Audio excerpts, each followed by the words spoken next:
You're good. I call this meeting to order. I'd like to start by acknowledging that the land on which we gather is the traditional territories of the Anishinaabe, Ottawa, and Mississaugas people. Confirmation of the agenda that the Council of Township North Huron hereby accepts the agenda for the April 4th, 2022 meeting as presented. Do I have a mover? Chris Palmer moves, Rick McBurney seconds. All in favor? Carries. Thank you. Disclosure of pecuniary interest. Trevor? Yes, thank you, Reeve. I just seems to be a common practice for me these days. But anyway, I am going to be declaring a conflict of or pecuniary interest or conflict of interest on item 5.2.1, which is in the bills of accounts, as well as item 7.6.2, which is the lease agreement discussion, as well as the bylaw 10.2, which is the bylaw to that lease agreement discussion on 7.6.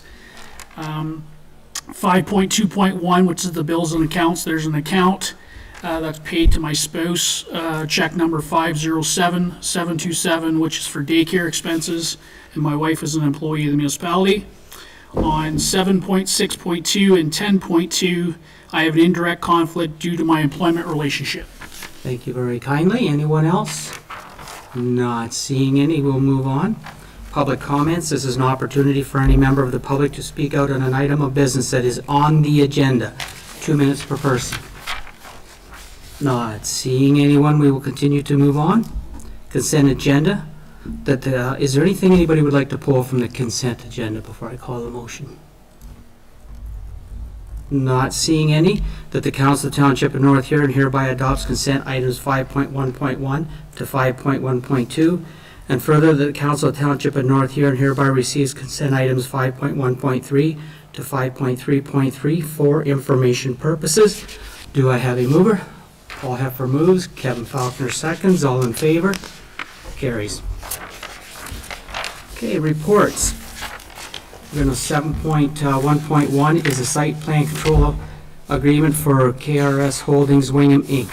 Planner Holman has a presentation.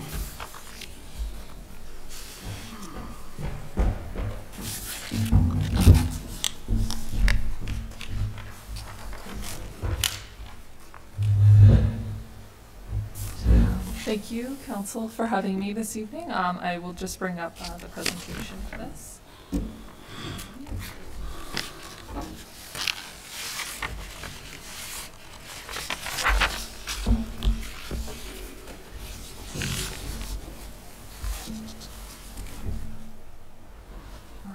So the following file is for a site plan control application SB01 2022. The subject lands are on 80 Kerr Drive in Wingham. The owner is KRSM Holdings Wingham Inc. And the applicant or agent is DC McCloskey Engineering Limited. So in terms of the purpose of the proposed site plan, it is seeking to amend an existing site plan to reflect a reduction in the stacking lanes for a drive-through for the car wash on site.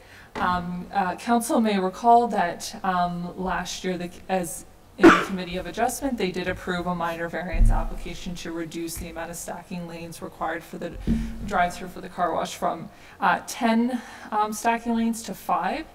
So this amendment to the existing site plan reflects that change. The lands are zoned and used for a highway commercial use. Staff as well as agencies have been circulated on the application for comments, and no concerns were raised, including no concerns from the planner as noted in the report. The following shows the subject property. Again, the subject lands are located on 82 Kerr, just on the south portion of Wingham. This is the rear of the existing building, just showing again the drive-through for the automatic car wash with the 5 stacking lanes. The following shows the updated site plan as provided by the applicant's agent.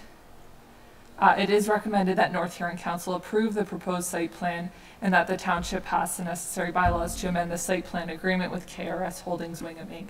as per the proposed site plan changes. So I'm happy to answer any questions that council may have. Thank you very much, Hannah. Any questions for Hannah on this one? I'll go ahead, Kevin. Well, thank you. Through you, Reeve. Just on the site plan, I'm just curious now that the traffic is going to be going not only through the car wash, but exiting again around the building to the south side, of whether there is any problem, or I guess my question is, are they exiting to the south from that bit, or are they going to have to do a U-turn and go back out to the east? I just noticed they have a concrete pad here. I presume it's for a propane tank on the aerial plan. I was just curious as to the traffic coming back out to the front of the building and the car wash coming out, whether there's enough distance between the building and that cement pad that's there. Right, correct. So I see that, yeah, so the cement pad, it looks like it's near the entrance to the automatic car wash. So, yeah, so the thought would be if they do go through the car wash that, you know, when they come out, they would exit to the south. But is your question asking if they want to Well, the exit drive-through- prior to going? Well, the drive-through traffic will be coming through the side of the building to the front. I'm just curious as to the concrete pad. Looks like a large propane cylinder on it, whether there's enough room between that and the side of the building for that traffic. Yes, There appears to be a sidewalk or something.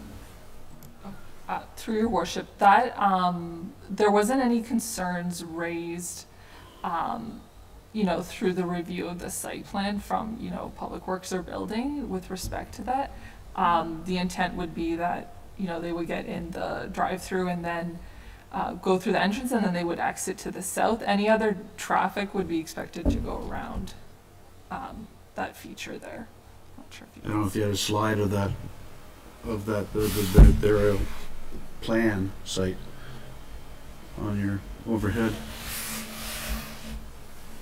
Right. It's in our package. Sorry, Mm-hmm. I can put that other slide up. So you're asking about,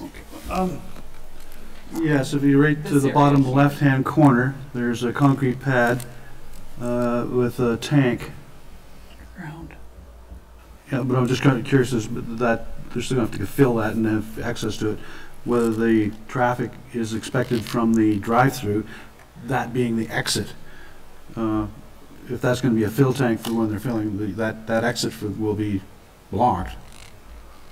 Just was wondering whether that was, there just doesn't look to be like a clear enough path for that traffic to come out that way. okay. It's the only thing I was curious about. Yeah, so that wasn't identified in the review that we did to the amendment for the new stacking lanes, as well as not initially. So, you know, since it's not been raised as a concern, it's not anticipated that there would be concerns with traffic there. Reeve? Sorry, go ahead, Yeah, Councillor thank you, Palmer. through you. To Councillor Faulkner, it says underground, so it might be flush. It's still have to be, yeah, but I'm just thinking that it may be filled at some time, and it just seems to be a choking point there if Sure enough. if those are above ground that's beside it. Well, I'm not sure whether the pump's beside it there. And I was just thinking about traffic, now that we have all the traffic from the drive-through coming around the building that was originally just going straight through the building and out the front, past that obstruction, if that was going to be a problem. It just didn't look like much of a clear path there. I was just curious as to if that would not be a choking point. I'm wondering if we could get direction from Planner Holman about whether we should have a further investigation into that, or you feel it's comfortable because it would have been looked at? I feel confident that it was reviewed. Again, you know, this isn't a slight amendment to existing plans, so that is something that, you know, we would have anticipated would have been reviewed in detail at the time of the amendment. But, you know, it's certainly council's direction if they want further clarification on that. And you know, perhaps, again, the applicant or the agent is not here this evening, but perhaps they could provide clarification on that. But I would still stay with my recommendation for approval in this case. I'm going to turn to Kevin. That's fine. No, I was just asking if Okay. Go ahead, Trevor.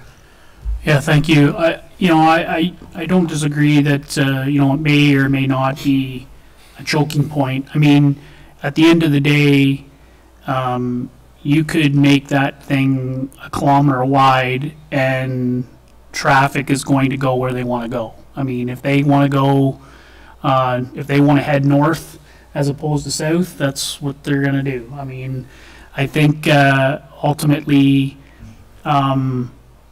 because of the way the traffic, at least the way it looks to me, is going out, it's going to end up facing whether they're going to make a left or a right. It's going to be dependent on what they feel their next move is, whether they got to go to the highway or they want to go down Kerr Line to go into town for some other reason. So I'm confident that staff have done an adequate job to satisfy the requirement, and if and I'm fully in support of what has been recommended by the planner. Thank you very kindly, Deputy Reeve Sight. Anyone else? I do not believe I have a mover or seconder. I will move it, Reeve. And Paul Heffer seconds.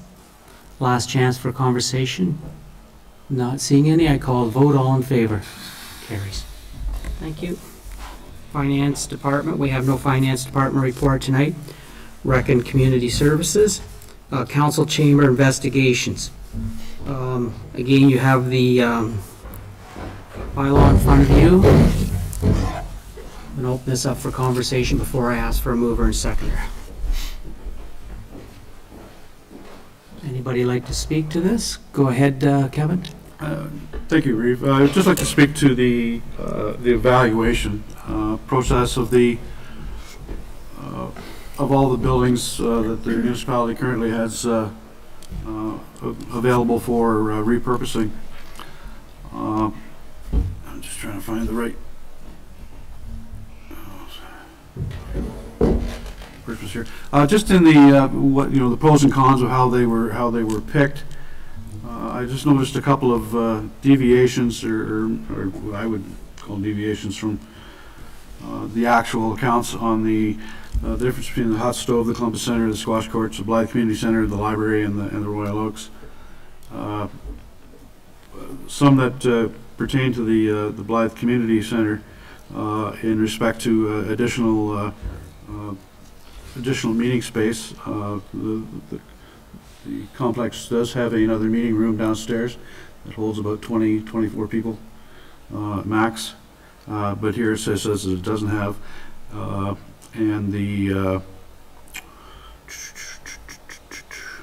other than the internet, not having the internet, none of the other ones had the internet except Royal Oaks, and sound quality and lighting. Well, they would have to be changed in any place you go to suit our needs anyway. So just some of the drawbacks that were used to consider the Blythe Community Center as a no by staff. Just I didn't think that they were properly gauged.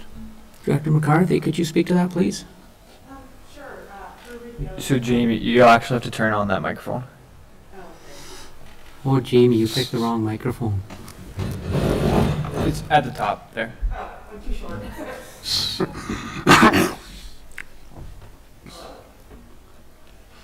No. Do that again. I didn't see the green light. Okay, my apologies.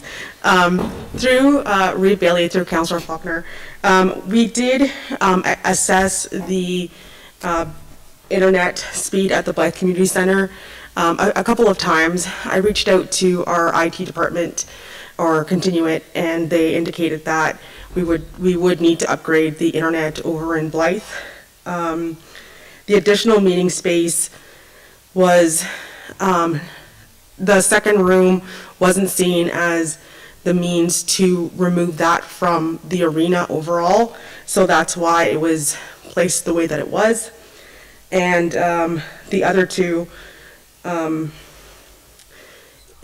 way that the HVAC system works at the Blythe Arena, there is not too much insulation upstairs, therefore it's quite loud when you're there, and we would need to dampen it quite a bit.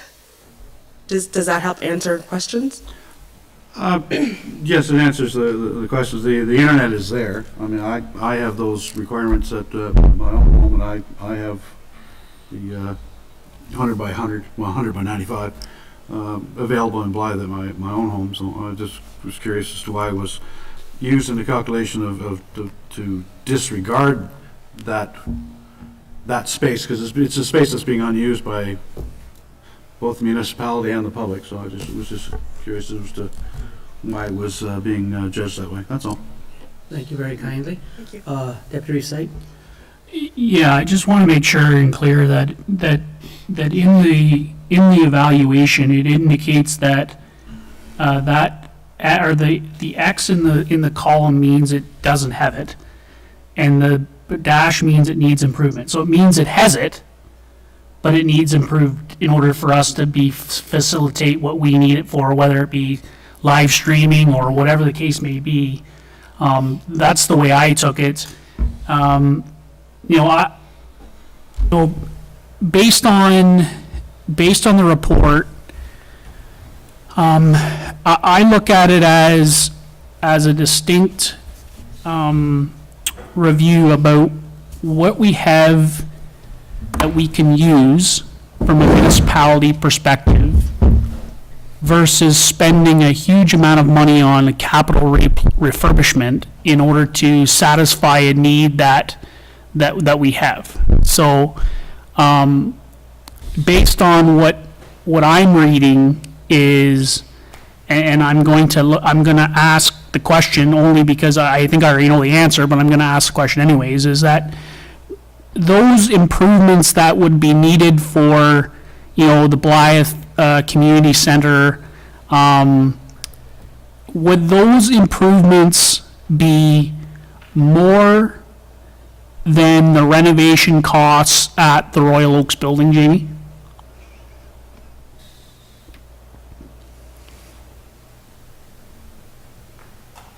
Did you hear that, Jamie? I was just trying to think of, through Reeve Bailey to Deputy Reeve Sipe, looking at the spaces for the Blythe Community Center and the Royal Oaks, yes. Renovating the Blythe Community Center would cost more than renovating or upgrading a couple of classrooms at the Royal Oaks. Okay, so I think, ultimately, what I'm hearing, or at least what I'm seeing in the financial impact is what can we do with the community facilities that we have in this area, along with potentially supporting, the needs of us, because any counselor that sits here today has made it very clear that this area right now is not suitable for accessibility, for a whole other differences of reasons and problems that we have with our council meetings being here. And also, it also takes up space for the Wingham Town Hall Theater when they want to reopen and use this facility for the needs of their needs.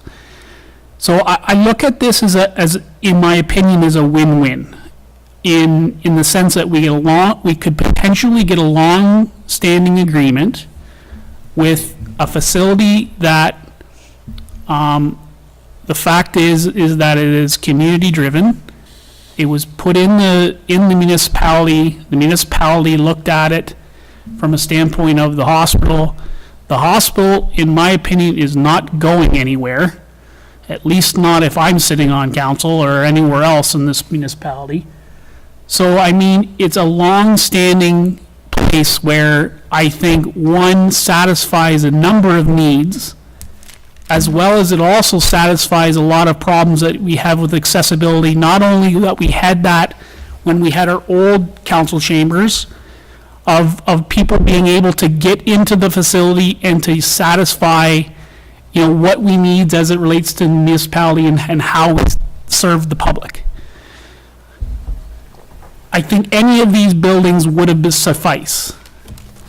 However, based on what I'm reading and based on the information that I can see is the Royal Oaks facility could very well be the most cost-efficient replacement of our existing council chambers, while understanding the needs and the growth of the municipality is going to continue to grow. And as it was talked about in the report about how we're still going to have to do something to the town hall to satisfy growth of employees. That's not going away.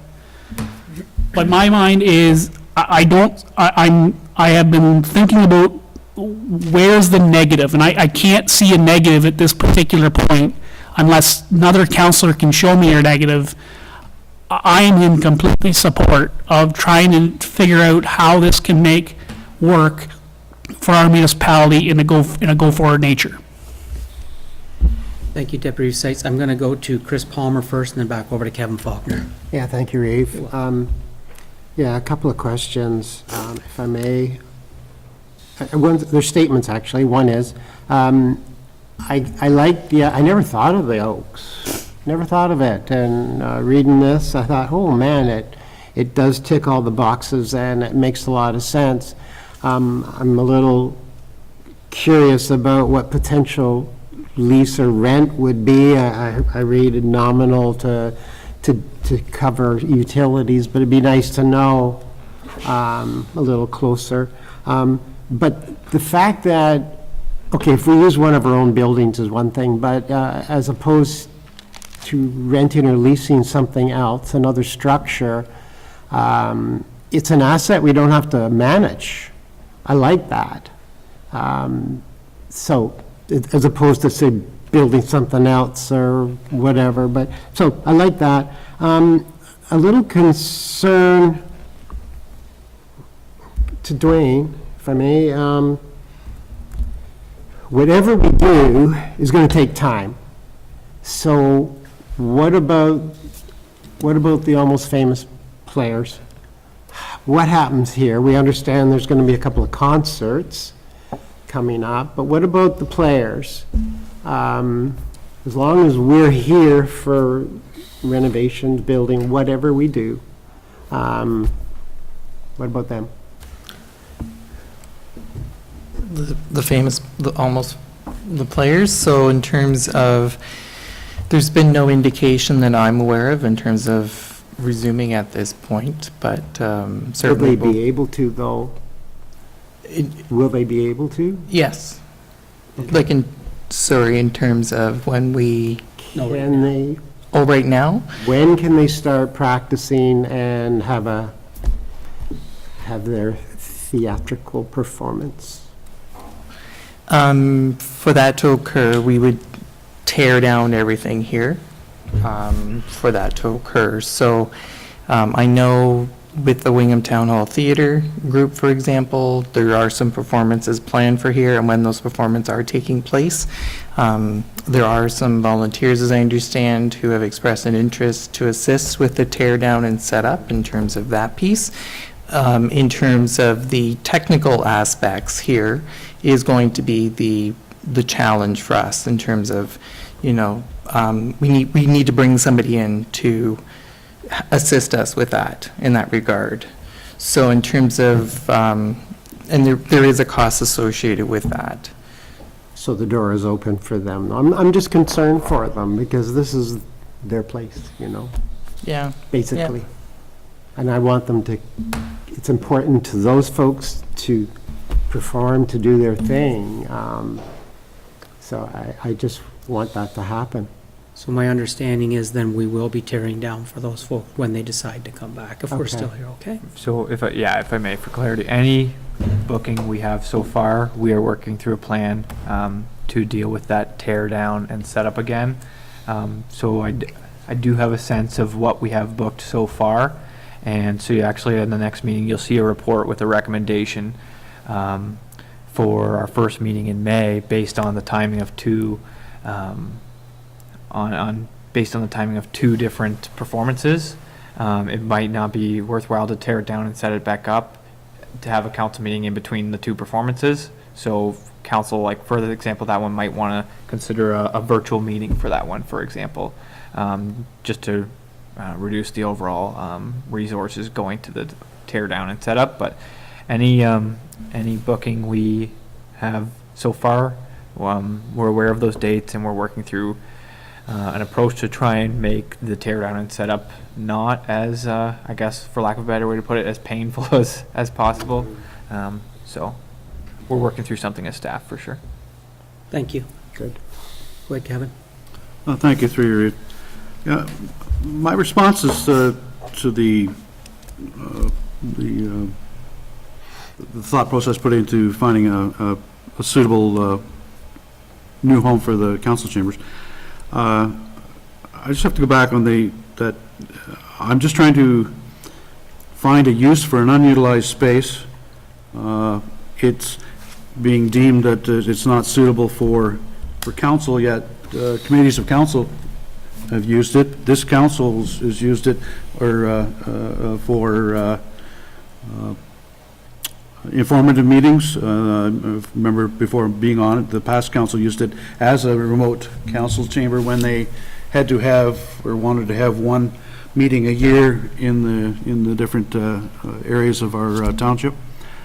And the conversation of accessibility and noise and lighting, I agree on the deficit of it, but we've put sound dampening and lighting into a hall that we have here in town, and we're paying people to be in it. I'm just trying to find a use for an empty space that we already have. I just find it another nail in the coffin of utilizing that space. And once the recreation report deems that it's not can't have that many arenas, that's the first one that's going to go. And because we're not putting in, if we paid somebody to be in it, we wouldn't be considering it in the rec report. So I'm just trying to vocalize that that's a space that's being used. Yes, it needs some repair, but if it's not good enough for council, then we should either be repairing it because we own it and it's open to the public to use and to rent. If it needs those repairs, it needs those repairs. But if we deem that it doesn't need those repairs, then okay, but we can't use one analogy that it's not good for this purpose when it should have been up to that grade to begin with. Thank you. Okay, thank you. That's all I'm saying. Just want to ask a couple questions. You will be coming back with a price for renovating and costing for per month. We're not okaying that today, we're not just giving you a blank sheet, are we? With respect to the Royal Oaks building? Yeah. Yeah, no, Yeah. you're not approving that. If you approve the recommendation, you would be directing staff to proceed with the negotiation process, and we would bring that back to council. So you're not being asked or to consider the signing of an agreement for tonight. Thank you. Second question I have is, we have to make a move somewhere, somehow, and obviously our backs are up against the wall, so to speak. When we make this move, is there enough room in this building for our staff? Are we going to end up with staff in 3 different locations 2 years from now because we don't have the room in this building? And the reason I'm asking that is we may be moving the wrong people, as to Mr. Faulkner's thought of maybe the offices for some people could be over there. Just want to throw that out and ask that question, which I should have asked 6 months ago, I understand. Are we going to have enough room in this, or are we going to be having employees in all different locations? I think to some extent that's a little difficult, just in terms of, had you asked me 2 years ago, would we be in this situation, I would have not predicted it.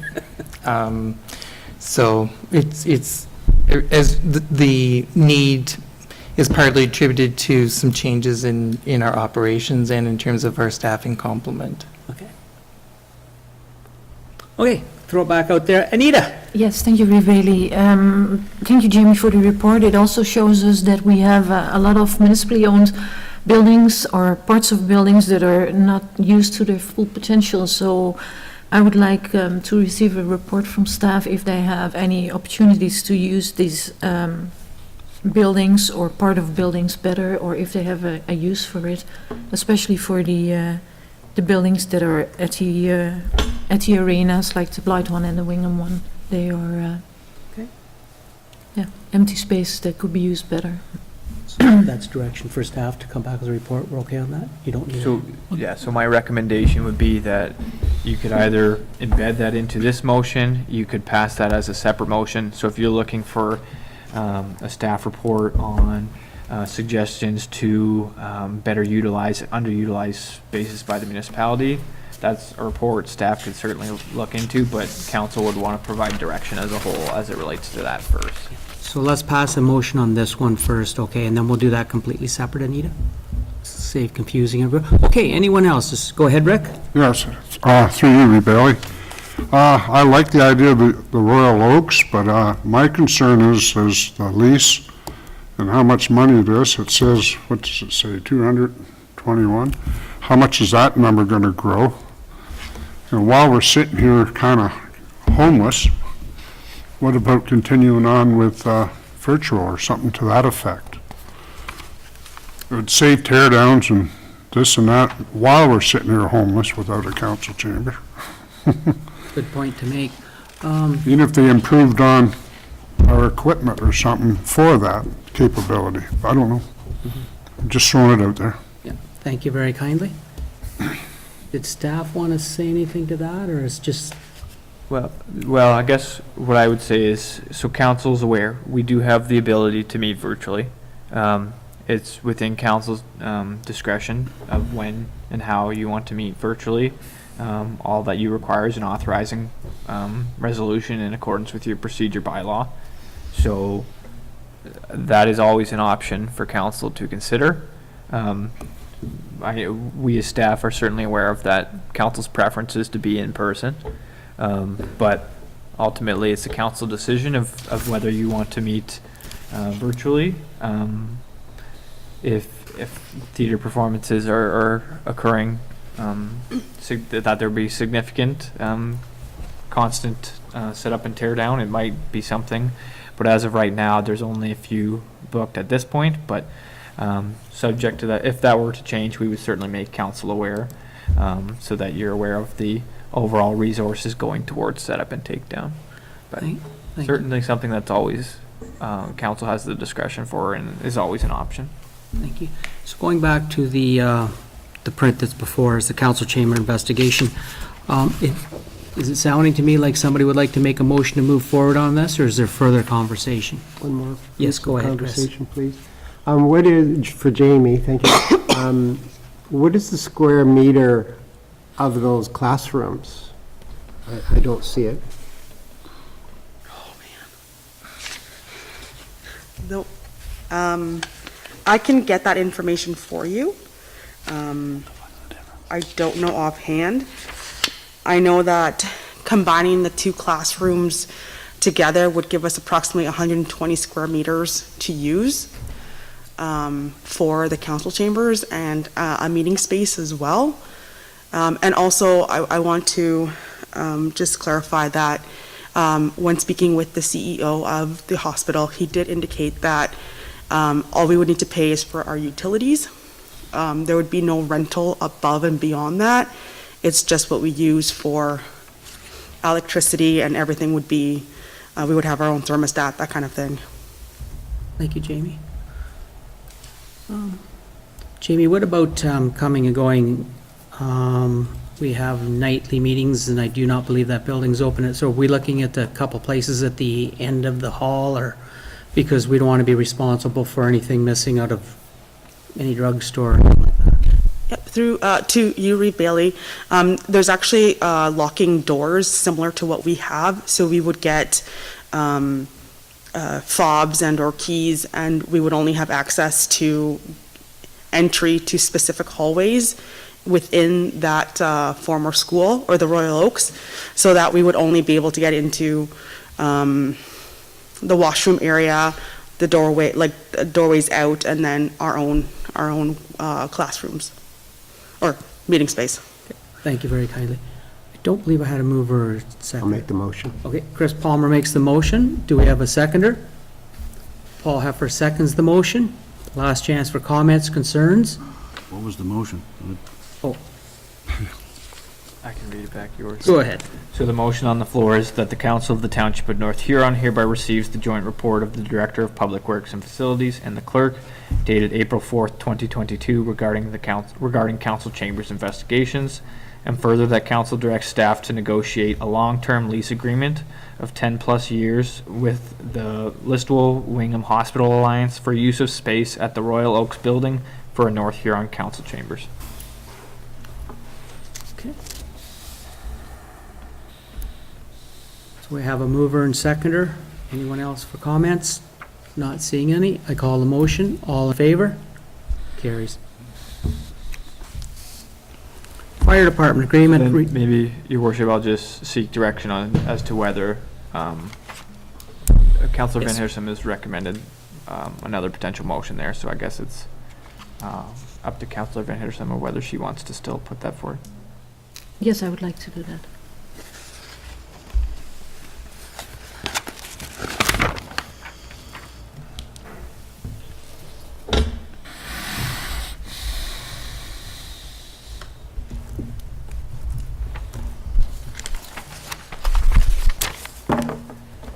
So the motion on the floor would be that the Council of the Township of North Huron hereby directs staff to prepare a report regarding opportunities to better utilize the underutilized municipally owned facilities that were identified in staff report FA 2022-01.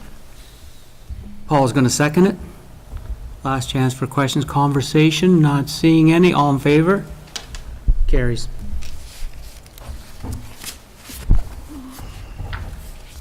Seven point 5.1 is the agreement renewal for the Fire Marquee Inc.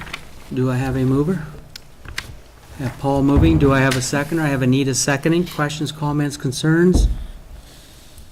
Not seeing any. I call the motion. All in favor?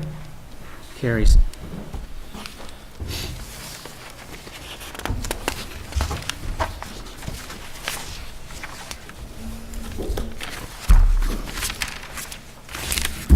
Seven point 6.1, the Wingham Area Community Connectors.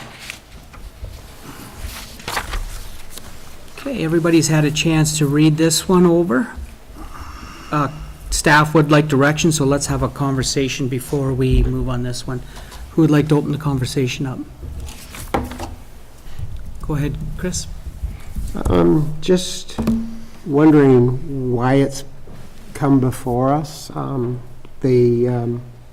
They seem to be operating well, functioning well. I know Denise is probably partaking in it, and she could help in that answer. So, like, that's the big thing. They're doing their thing, and I guess I'm concerned about too much staff time being used up. As it was written in the report, it is a concern. We haven't got that, staff hasn't got that time. So it would have to be minimal, I would hope. And as far as a counselor being involved officially, I don't, my take is no, I don't. If, one or two or some want to be there like they do now, yeah, that's great. But, if, to make it as legal as possible, I guess, or, if the committee felt that they needed, I'm just going to throw out an example, new signs somewhere at both ends of the town, and they needed a bit of money, well then, they can come back, or Denise can come back and ask for a grant, something like that. But I am concerned too, I'm throwing a lot of stuff in here, their area is huge. It's not just here. Ford Wedge, Lacknow, Teeswater. So there's more municipalities involved than just us. And, so that's something we need to consider. I wonder if either one of the counselors that sit on or part of this, well, I've been to a few meetings and helped out on a few things. Either one of you guys want to speak to this? I will. Just to give you an idea, yes, thank you. So I recall that, I think part of the reason why this has come up at the council chambers again is more from the staff perspective than the councilor's perspective. I did not start going to those meetings until I came to this council and asked if it would be okay if I represented the council at that committee. There was no concern at that point when I started. Councillor Heffer, I believe, is going as his own under his own for will. I mean, he's not, at least from what I'm aware of, that is what his intention is. He goes to a number of different meetings that, he goes to the BIA, he goes to another number of different meetings. I think the biggest concern that I think is one of the reasons why it's come up here is we want to ensure that obviously the council or staff have been given direction as to how much resources that they're able to provide to this community group. They haven't been given specific direction that I'm aware of, anyways, from a council. I looked at a number of meetings and looked at a number of different motions, and I never seen anything that we would have provided. At the end of the day, I honestly do not see this to be an exorbitant amount of resources being asked of. I mean, this community group has not asked for any money from this municipality at all, in any way, shape, or form. The only information that I believe that has been provided at this point was support on making and beautifying a welcome package letter that, as I volunteered to put together the information, and staff made it beautiful. And I don't know whether that was 2 hours or 2 weeks. But, I mean, I don't think this community group is looking for long-standing commitments of exorbitant amount of hours. What they're really looking to ensure is that they're providing a service that's not duplicating to somebody else within the municipality. So if they've got as a prime example, I'll use the example that this community group is looking to do a volunteer fair. Well, if the community group was looking to do a volunteer fair and the municipality was already looking to do a volunteer fair, well, it would be beneficial that they would know that so that we're not duplicating resources and time and effort. That, I think, is where the most information is going to be received. And whether that means that, staff don't go to the meeting and they just get the minutes, maybe that's fine too. I don't necessarily know. But I mean, ultimately, we would want that these community groups want to have some connection to staff and what's going on in the municipality, because it is impervious that, they're not looking for money. They're looking for how to make this place a better place without, impacting a significant amount of resources from the staff, and they're looking to volunteer. I mean, really, that's what they're hoped to do. And I mean, that's where I'm seeing, I think from my perspective, it came here because we just want to make sure staff is clear as to what their expectation is. And I don't think that's negative in the sense of making sure that we're clear as to what staff resources are available. But I think we also need to be realistic to ourselves that if we want community groups to support this municipality, then we better be willing to at least allow people to go and actually listen to what they have to say. And if we're not going to let them go and listen to what they have to say or do, then what's the point? What's the real point in the effort that we're trying to accomplish here? Because, I mean, you're worse off if you don't. You will waste a number of resources and time and effort doing something that's been already done or already been looked at by somebody else, if you don't allow staff or council or whoever to go to those meetings. And I can be very clear. I do not care whether I'm paid to go to that meeting or not. it is immaterial to me. I don't do this for the money. As all those councilors know, we don't do this for the money. We do this for the benefit of the town and the municipality that we serve. That's why we do it. So I just want, that's really the point I think I wanted to get across, that this community group has done, I mean, in my position, I think over the past 2 years, they've been sequestered because of COVID, but they are providing a service that I don't know that our municipal staff could do without a significant amount of more time and effort, that they would not be able to accomplish the same effort that they're doing as that community group. Thank you. Thank you, Reeve. Kevin, just before I go to you, I'm going to give Paul Heffer, he's been to these meetings and he's part of this, an opportunity to speak, and then I'll go to you, Councillor Faulkner, if it's okay. Yes, through you, Reeve. I was surprised when I saw this come up, but I see Denise was just doing her thing like she was there and just giving what they've been doing. And I believe this group, it doesn't need any help. It's running by itself.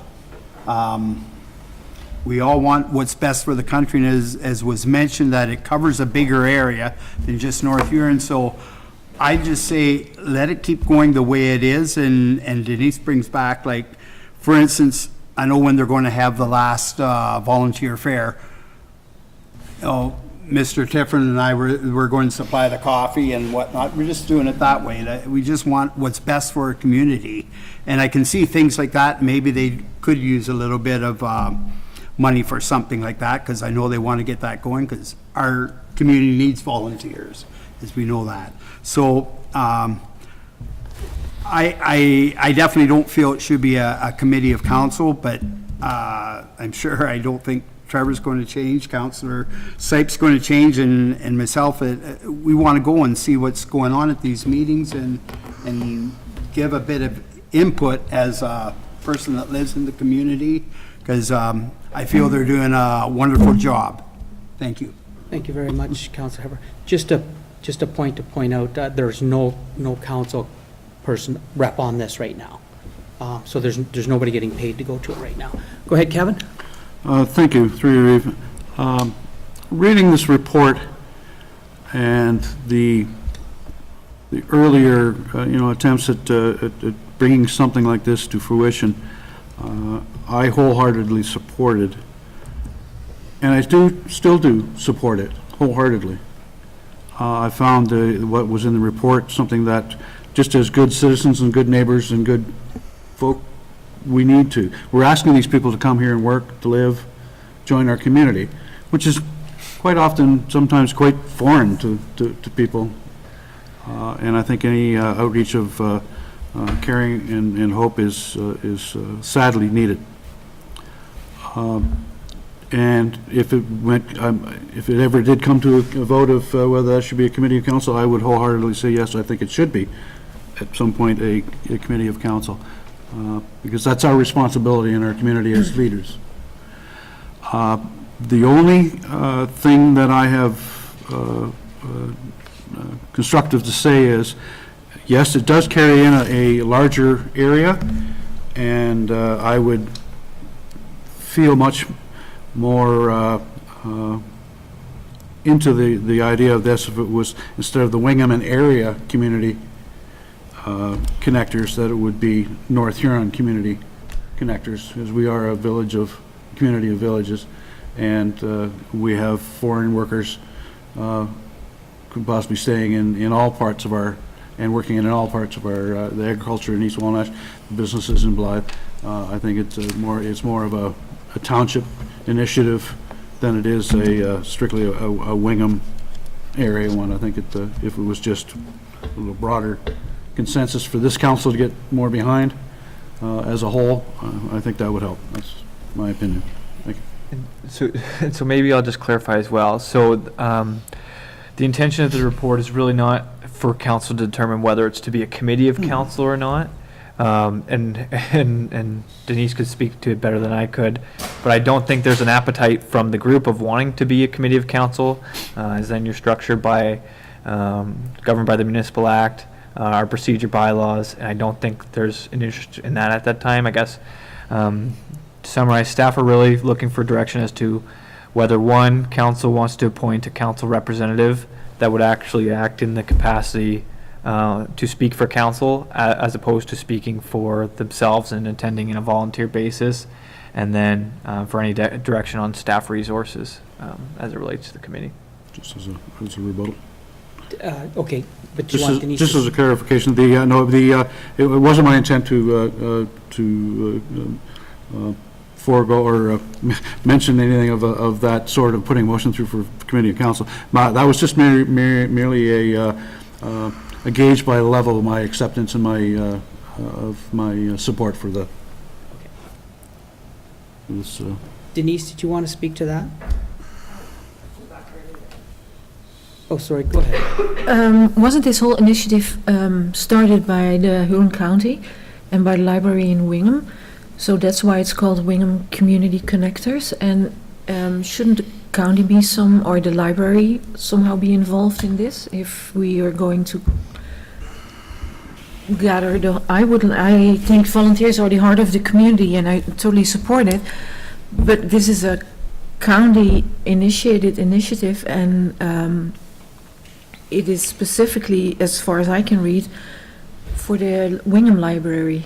So I don't know what Denise can tell about that. Denise, can you, I Okay. had a conversation with somebody earlier. Denise, Yeah, can you bring us up to just speed a little on bit of this? clarification. I might be repeating a little bit, but the Wingham Community Connectors group actually came out of a pilot project.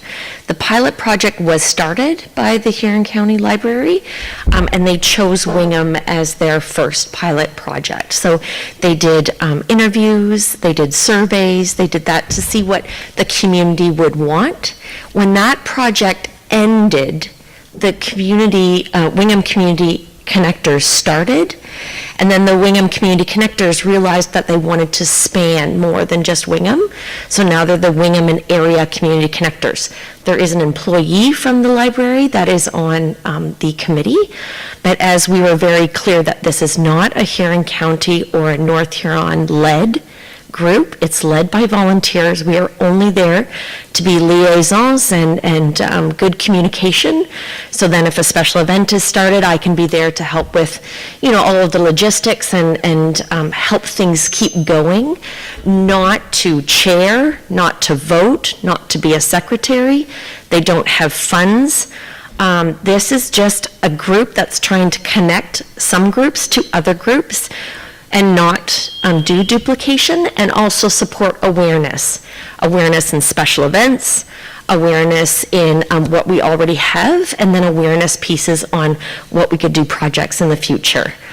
So I hope that clears it up a little bit. This is not a township-led. The only reason that we were asked to do this report was from our rules and regulations as a township. A counselor needs to be appointed or not, and I also need official direction to keep going with this group. Not that I wouldn't be a resource to this group at any given time, because that's what we're here for, but to actually sit on the committee, but not as a voting member, not as a chair, not as a secretary, and not to lead the group. Reeve Bailey? Just a quick question, but your resources would be available for every community or every volunteer group or Oh, correct. that would ask for it in For sure. Northern Huron? Example, Blythe Community Betterment Yeah. Group. I don't actually sit on No. their committee, but definitely involved when logistics are requested or permits are requested for special events and things like that. So, no, it's Thank you. across the board. So I'm going to ask CAO Evans for clarification on this, because it sounds like we just want to, I'm going to ask CAO for clarification on this. What is the recommendation you're looking for? So essentially, and it's already been stated, I think, by Deputy Reeve Sype in terms of, so staff are seeking some direction with respect to this particular group. We do have members of council who are attending, which is totally fine. But in terms of, are they attending as a interested citizen, or are they attending as a council representative? And if they're appointed and attending as a council representative, there is a meeting allowance that goes with that. So that's one thing, just to make council aware of. And two, in terms of, as been noted, in terms of the group, it's called the Wingman Area Community Connectors. It does serve a larger area, as has been noted, beyond North Huron's boundaries. And if you may recall, when we had the Acute Labor Shortage Committee, and that was an item of discussion by council, and council indicated to continue to be involved in that group, but direction was given to limit the staff involvement in terms of to keep time, staff resources could be available, but because it was serving a much larger area than North Huron, to be involved, but it serves a larger area, so limit maybe not the correct word, but not make it not dedicate a significant amount of resources, but certainly to support the group. So the question is in terms of, and going back to the acute labor shortage group, there was no council-appointed representative. However, it was initiated and driven by yourself, Reed Bailey. So really, at this point, we're seeking council direction with respect to this particular group. Does council wish to make an appointment to the committee and be the council representative on that group? Or any members of council that do attend, are they attending as, interested or ratepayers of the community? Thank you very kindly. I'm going to go to Chris first, then to Trevor, and then I'm going to ask for somebody to make a motion. Okay, Go ahead, Chris. thank you, Reeve. If, I'm all for this, don't get me wrong, I hope no one took what I was saying as a negative. I was just throwing stuff out, information out. Now, if a counselor was appointed, how does it change the character of the committee? Is the counselor basically a conduit to us, and that's it? Or does it start integrating, I'll just say government, which is us, into their committee and maybe change it up? We could actually get the committee to change, and that's where I'm against. I don't want to see that, because they know what they're doing, they know how they need to move forward, and they're doing a good job as they are. So that's where I'm at. So I need to know how it would change if there was a counselor appointed. Just to follow up with that, my concern would be if you've got a counselor, if you've got staff there, are you not a committee of council then, which just changes the entire way they are, and I'm going to hand it over to Deputy Site. So I will answer the question that Councillor Palmer has asked. So if this council requests or provides recommendation that a council member sit on that committee, all you're doing is ensuring that that councillor is getting paid to be there. It doesn't change what the committee structure is. Doesn't do anything to the committee at all. And if there's a staff member there, it doesn't do anything to the committee other than the fact that the councillor is being there, is being represented, no different than no different than when I go to a BIA meeting. It's no different in the sense that the BIA is a committee of council, but that committee group would have to be a designated committee of council. If they're not a designated committee of council, and I'm going to the meeting and you accept me to go as a representative, then I would get paid to go there under our meetings and our bylaw. But that's it. It wouldn't change the committee structure, and it would not force them to use the municipal act or anything to that effect, because they're not a committee of council. Okay. And that's where I'm saying, and I'll just reiterate too, Reeve, I'm willing to make the motion that is on here, that is recommended in the committee, in Denise's report, with no recommend, it is not recommend, and I'm not recommending that any counselor be appointed to that committee. I will continue to go as Councillor Heffer has indicated, he's expecting to go as a community representative, as a citizen in this. And just because we hold the titles of councillors and Deputy Reeve people are gonna ask us certain questions about council, that's what they're gonna do. But I'm not, we never speak for council when we're there. We speak as individuals, and we were more than happy to bring information, as you've heard me talk to many a times, about what that community group is doing to support not only this municipality and this council's initiatives. So, I mean, that is what my recommendation is. And I would suggest that that also included in this recommendation, that we allow the community engagement coordinator to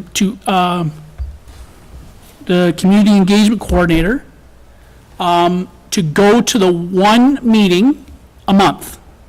So it's one meeting a month. That's all we're talking about. The meeting is usually an hour. It can some go longer. But we're asking, that's what I suggest, is we allow the staff to do that.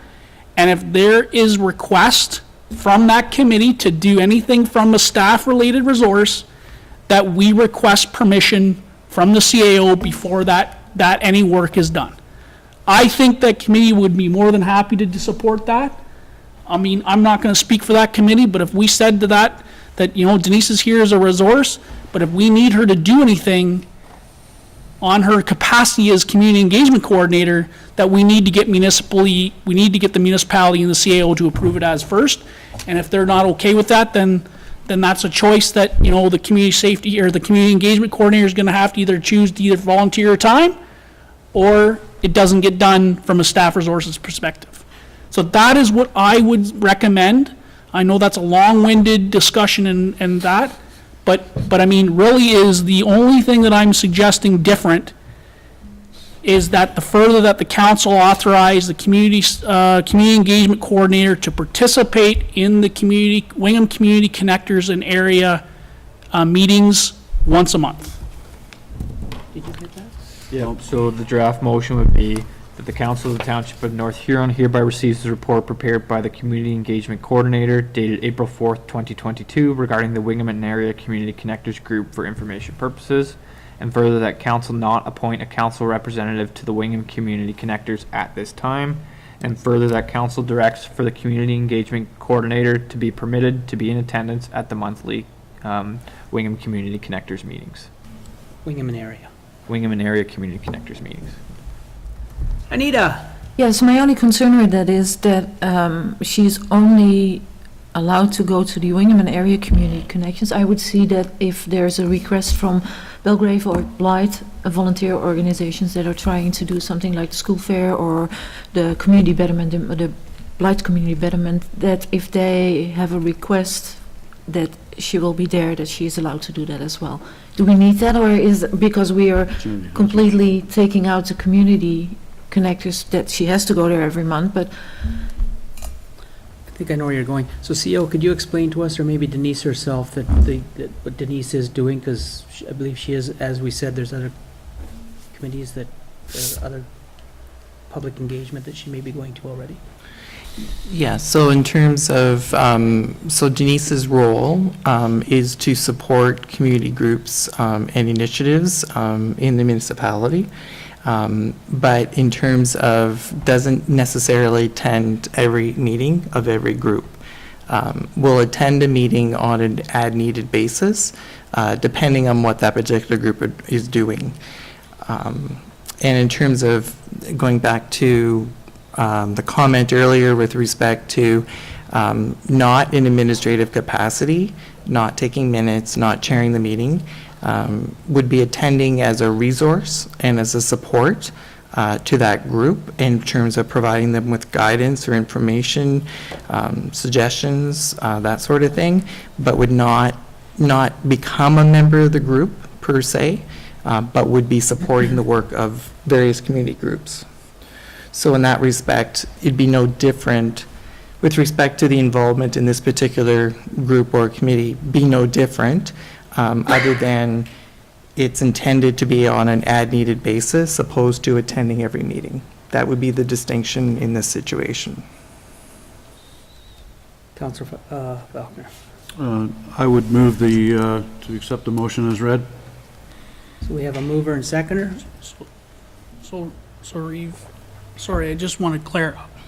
I moved a motion, Is Counselor Faulkner seconding my motion, or is he just saying he wants to move the recommended motion that's in the report? I'm just unsure.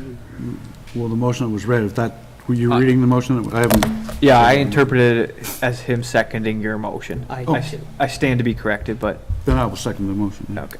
Yeah, That's all I wanted to make sure is, Okay, yep, no, I didn't know it was the same, so again, whether it got rewritten. So again, the motion on the floor is that the Council of the Township of North Huron hereby receives the report prepared by the Community Engagement Coordinator dated April 4th, 2022 regarding the Wingman Area Community Connectors Group for information purposes, and further that council not appoint a council representative to the Wingham Community Connectors at this time, and further that council directs for the Community Engagement Coordinator to be permitted to be in attendance at the monthly Wingham Area Community Connectors meetings. And so that's moved by Deputy Reeve Sipe and seconded by Councillor Faulkner. Any other questions, concerns, comments? Not seeing any. All in favor? Carries. Thank you very kindly. Just make that. Next is 7.6.2. It's the lease agreement with Doug and Deborah Kivenhoven for the North Huron Museum relocation capital project. Do I have a mover? I have Paul Heffer moving. Do I have a seconder? I have Chris Palmer seconding. Questions, comments, concerns? Go ahead, Kevin. Thank you, Reeve. Just the one section in the agreement, bring it up here, point 9 and 9A, it was a direct specification of the amount of load that the floor could take. I just wanted to, in order to know that, one would have to know what the load bearing capacity was of the floor.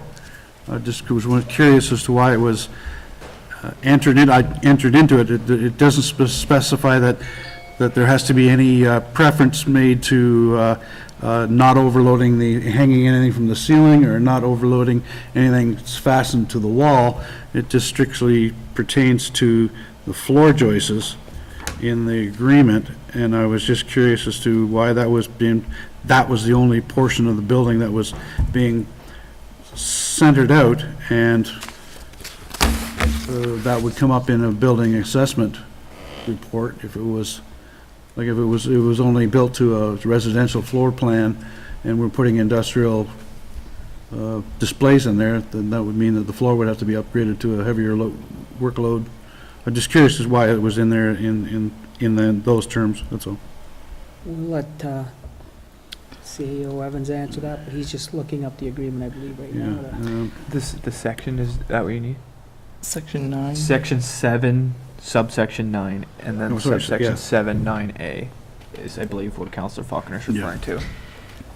Yeah, I don't know if Director of Public Works and Facilities, unfortunately, I'm having troubles here.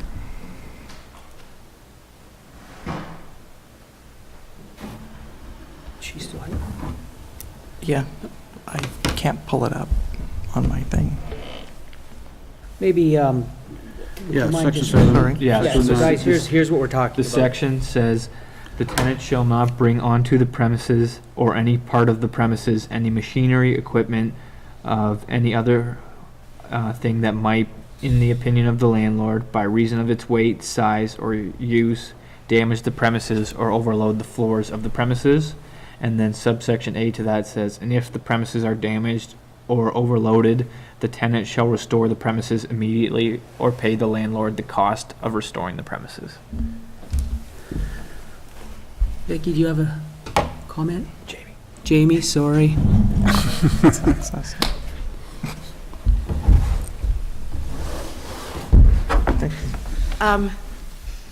Through Reeve Bailey to Councillor Faulkner. I don't have the agreement in front of me. My apologies. Can you repeat the question? No, I'm just curious as why that was in the limitations, alterations and additions. section 7, 9 and 9A. Was just curious into why that was specifically mentions the flooring and the weight, but it doesn't, there's no other provisions in here to saying that you can't hang an airplane from the roof, which is done in museums sometimes, displays, or things are anchored to the wall so they don't fall over if they're heavy. I just was curious why there was a specific section and subsection and a recourse written into the agreement just for that one specific portion of the building. I was just, So she, Through Bailey to Councillor Faulkner. So during negotiations, both parties put things in that they feel would help protect themselves, and that was one that the landlord requested. I guess my question would be then, what is the limit that we can put on there? If a clause is being put into an agreement and a resolution to the clauses in the agreement, we should know what the limits of that ability are. That's all. Through Reeve Bailey to Councillor Faulkner. So typically when you're going through and determining what a wall can withstand, you do look at the way that the wall was constructed. So if it is drywall, or if it's wood, or if it's lath and plaster, they all can handle different weights and different things to be able to support whatever that picture or artwork or airplane that may be hung or put up. Same thing with the floor. So depending on what investigations show the floor is, how it's been constructed in the past, so the joists, the span, all that kind of stuff, engineers and architects will be able to determine what it can handle and what it can't. so with council's permission, Mr. Kyvenhoven is here in the audience. If he wanted to speak to that, he can. Doug, would you mind? Just for clarification. Yeah, I don't think there's really anything onerous meant by this. In fact, actually, I think it just came from a standard boilerplate lease. In fact, actually, the town solicitor prepared the draft lease, and my lawyer just simply reviewed it and said it was okay. So I think it's just kind of standard fare that you're not going to bring some huge, heavy thing that's going to crack the floor. It's just common sense. It's not meant anything beyond that. I wasn't even aware of the clause, actually. I just, when you pointed out, what's that clause there? So I don't think there's anything really onerous meant by it. It's just, and frankly, the area is pretty small inside the train station. You're not going to bring anything massively huge in there. And the artifacts area that gets built is a concrete floor. So I think it's a bit of a non-issue. Thank you very kindly. Is that okay, Councillor Faulkner? Yeah, I was just curious why it was specifically stated that way, and not just in an all-round that nothing should be coming to the building that is not within the building structure to hold. I mean, that would be a roundabout way of saying it. I was just curious as to why it was specifically stating the floor and not the ceiling, not the walls. I was just curious as to why you had to write that one specific end to an agreement. Just caught me off guard when I was, other than that, that's fine. Thank you kindly. Any other questions, comments, or concerns? Not seeing any. I don't believe I have a mover or seconder yet. You do have. I do. Who moved the seconder? So your mover is Councillor Heffer and your seconder is Councillor Palmer. Thank you very kindly. All in favor? And it carries. Thank you very kindly. Okay. 8 is correspondence, and we have none tonight. 9 is council reports. This is for any councillor that's, Reeves activity report. what's next? Reeves activity report. What's next? You got these backwards today. It's okay. I actually don't have a Reeves activity report today. Just be prepared, because when I do decide to speak, it'll be 2 hours. Okay. Council member reports. Anyone sitting on committees? Not seeing any. Comments by members? Anyone have a comment? Not seeing any. Notice of motion, is there a notice of motion? It's almost 6:30. I don't see any. Bylaws, the bylaw 42-2022 site bylaw control agreement with KRS Holding. Do I have a mover? I will move, Reeve. I have Mr. Seitz moving, Mr. McBurney seconding, all in favor? Carries. Bylaw number 43, 2022, lease agreement with Doug and Deborah Kuyvenhoven at 431 Josephine Street. Do I have a mover? Paul moves, seconder please, Rick McBurney seconds, all in favor? Carries, thank you. Announcement, the next regular council meeting will be held Thursday, April 19th, 2022 at 6 p.m. in the North Huron Town Hall Theater. The next Economic Development and Recovery meeting will be held on Thursday, April 21st, 2022 at 2 p.m. in the North Huron Town Hall Theater. The next Wingman BIA Board meeting will be held on Thursday, April 21st, 2022 at 6:30 in the Hot Stove Lounge in the North Huron West Cass Community Complex. The next Blythe BIA Board meeting will be held on Thursday, April 28th, 2022 at 8 a.m. at the Blythe and District Community Center. Other business, we have none. Closed in session, we have none. Reporting out. Confirmation bylaw. Bylaw number 44, 2022, confirmation bylaw. Do I have a mover?